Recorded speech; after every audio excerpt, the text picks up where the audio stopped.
everyone, it's Engels and Eastbourne again. We're down at the Gather in the Beacon Centre. We're here until 4, maybe half 3.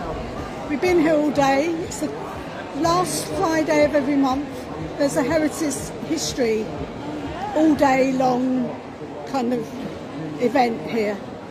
I'm here with Engels and Eastbourne, and they are making Eastbourne's wonderful radical history visible, and it's going to be celebrated by the whole town. Let's go into the Gather now, and we've got a book signing here by Roy Payton. Wonderful book he's done. Local History Society.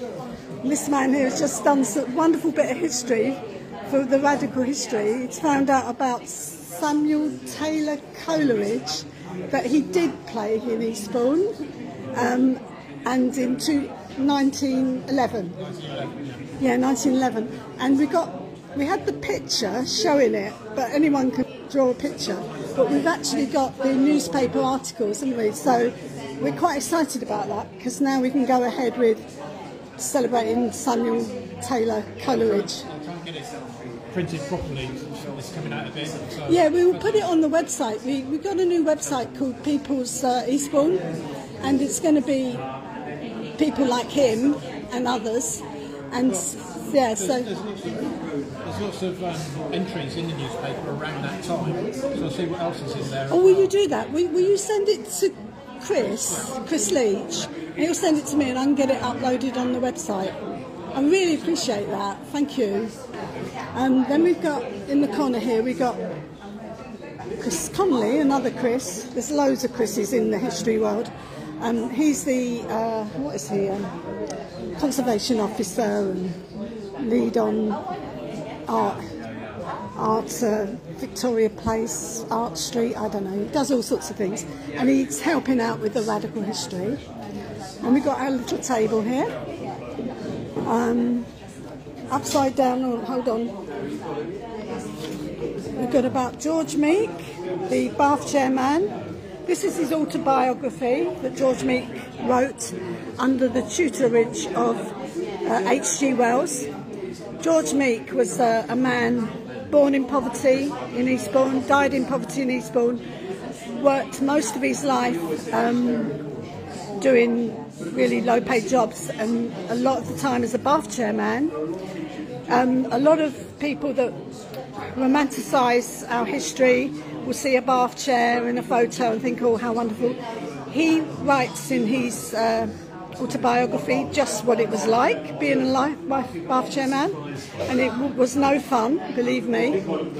This is a piece of history done by a family who are in Australia now, but they were the descendants of the grandfather of George Meek, because George Meek stayed in Tide Cottage, and his grandfather was an agricultural worker in a Tide Cottage to Chalk Farm. And Chalk Farm obviously was whoever it was, George Orwell, or was it the other one? Yeah, George Orwell is meant to be linked to Chalk Farm. But anyway, so that's a really interesting piece of history, that. And the Tide Cottage no longer exists, but one of our history enthusiasts lives in a house which the Tide Cottage used to stand on. So it stands on her land. So this is a small world. This is a picture of George Meek. He was a disabled man. He's had a congenital eye condition. You've got to know the story of George Meek. Obviously, we got Engels in Eastbourne. We used to have a plaque, and we want it back, and all that. Many of you know that one. We got about Paul Robeson, his connection with Eastbourne, the greatest civil rights activist of his day, and also a wonderful bass baritone singer who played in Eastbourne 13 times to sell out crowds. That's going to be celebrated. This is a book by local historian Clive Griggs. George Meek's in there, lots of things are in there. I'll take you over to mural table.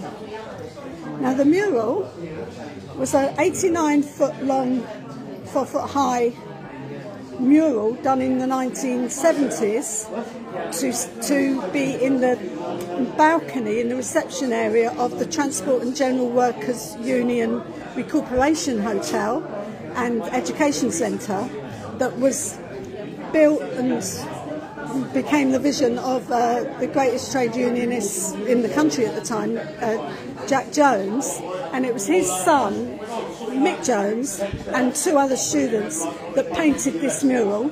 It's called The Long March of Labour, and it celebrates trade unionism, and it's been in boxes for 8 years because the Union Hotel, it's still owned by the Union, Unite Union. It's now the View Hotel, and it's for tourists. And in order to make it tourist friendly, they took down the balcony, put in a mezzanine level, put the mural in boxes, and it stayed there for 8 years. And we're lucky we didn't lose it when the people looking after it went into administration. But anyway, it still exists, and it didn't get kind of, I don't know, sold off by some administrators. And we're getting it back in Eastbourne, that's the plan. I'm not allowed to say that we're doing it, but I'm going to say to you that we're doing it. I'm not allowed to raise your expectations, but I don't mind, because we're big people, and if it doesn't happen, we can live with it. But meanwhile, we want to believe it can happen. I certainly believe it can happen. And we will get this mural back, and it will be on display somewhere in Eastbourne for the public to see again and to celebrate. It's about the workers. It's about workers believing that they can have a better life if they work in solidarity and unions and things like that. That's a threatened world now, with all the different authoritarian laws coming in to try and, oppress workers again and their rights. So the fight goes on, but this tells a kind of happy story of how during the, it starts out off pre-industrial, and it goes through to industrial with the capitalists there and the workers oppressed, and then gradually they find their voice. Well, first of all, they go through the war, they go through the terrible war and the Yarrow marches, and then they come out the other end, like here's the end of coming out the end of the war. But then they come out of the war, the workers wanting better for themselves, and the government's having to give them it, homes for heroes and all that. And so the workers became recognised in their skills, and they could build the houses that they were going to live in. They could, British Steel it was all good years.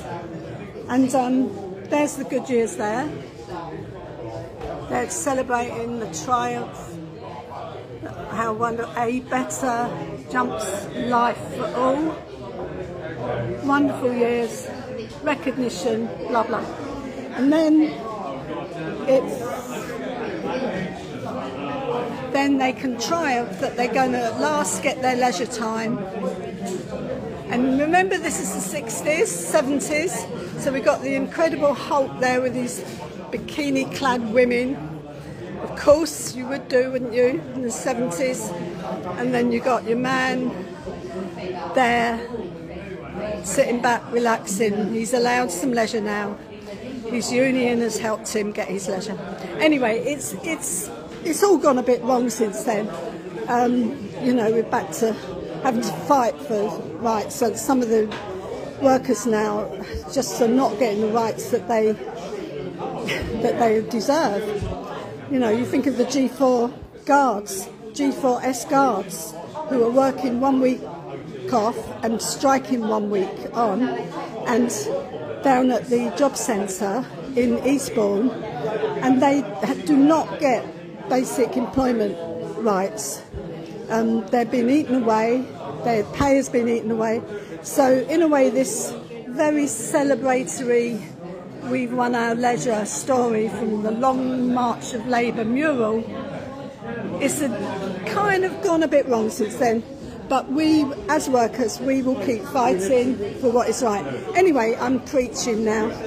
Please please keep an eye out for the People's Eastbourne and the Radical Eastbourne project. It's a 6-year-long project. It's now going into a planning phase, a 5-year planning phase, and we are going to be rolling out various bits of this history. And so please keep your ear to the ground. You'll be able to hear more. Thanks everyone, and bye for now.